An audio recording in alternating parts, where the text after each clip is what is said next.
Our new episode 8 bonus scenes start with an entire secret clip of Scratch, this yellow dog character who had more to his episode 8 appearance than we originally thought. You see, while Scratch never actually spoke in the English version of the episode, he was given additional voice lines in the German dub that many people missed. German dub has audible Scratch dialogue, by the way, showing off brand new text that, when translated into English, actually revealed important details about Scratch as a character. It read, "Is there any way to get out? What even is this place?" Showing how Scratch was the main circus member trying to immediately find an exit, explaining how he was also revealed to be the first circus member to actually abstract. Only our next scenes were given to us as extra content made by one of the official digital circus animators, who revealed how there were actually a few key details in the show that were meant to be different. For starters, a change during part of the episode where Kane put on a musical performance, as we're told how some of the scenes here were meant to be replaced by a sort of digitalized version of Kane were also shown. I also experimented with a sort of pixel art styled Kane, but we ended up just using the show creator Gooseworks' drawings instead, which went along with another change that was made to a much more important part of the episode, specifically the part where the digital circus starts to break apart and change following Kane's deletion, as we're told how this whole breaking apart process was originally meant to happen in a whole different way. You see, in this first version,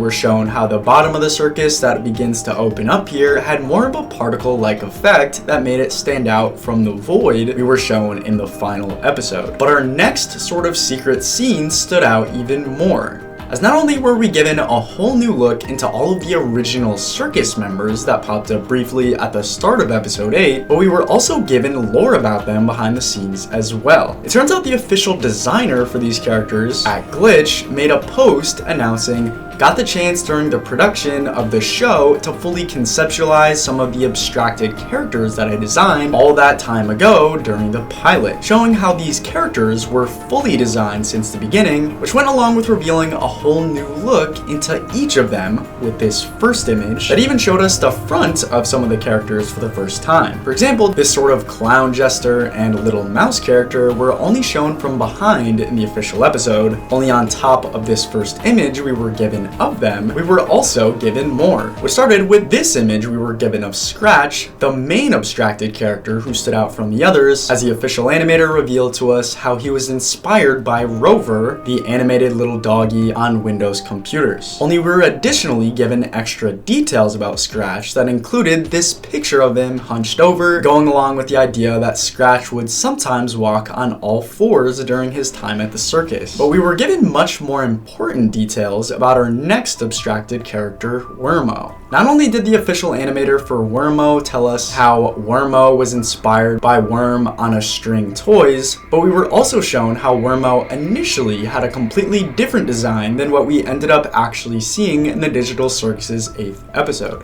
On top of this first one, we were shown a second version of the character wearing a sort of sweater as well as having hands, and a third showing the lower part of his body being a completely different sort of toy model, a design that matches more closely to Zubal's appearance in the show. But our next abstracted character was more of a complicated story, as we're told how Bizco gave the animator a harder time figuring out a good design, but she ended up drawing inspiration from 90s toys and shows, showing off how Bizco originally had a completely separate version as well, as on top of this official one shown with a sort of clock taking up his midsection, there was another skinnier model shown without a clock. Only the next character, Ratty, also had an extra design. We're told by the animator, "I knew from what I first drew her in the pilot what she was meant to look like," showing off how there were two separate models for the character, with the main difference being the stripes shown in the official version and a lack of stripes shown in the second version. Lastly, Spike, another character who I had a strong sense of where the design would go, which went along with showing how Spike in particular seemed to have more going on than some of the other characters. You see, on multiple occasions, we've seen Spike with a sort of sad, confused look, including the behind-the-scenes depiction of him we were given by the animator, that reveals Spike might have had a harder time adjusting to life in the circus than some of the other characters. Only our next scene preview we were given actually came from the show's creator herself, Gooseworks. You see, it was recently revealed how Gooseworks had secretly given us a hidden look into episode 8 months before it was actually released. A new sort of early version of this scene where Kinger reacts to all of his friends in the digital circus, including his wife Queenie, eventually abstracting. You see, while nothing in particular stuck out about this scene in the show, fans were able to point out behind the scenes how Gooseworks was essentially foreshadowing this exact scene, with another sort of look into it. In this earlier image found in Gooseworks' old public sketches, we were shown Kinger making a nearly identical expression to the face he also makes during this previously mentioned scene, with the additional text, "Everybody's gone," clearly alluding to the detail that in this scene,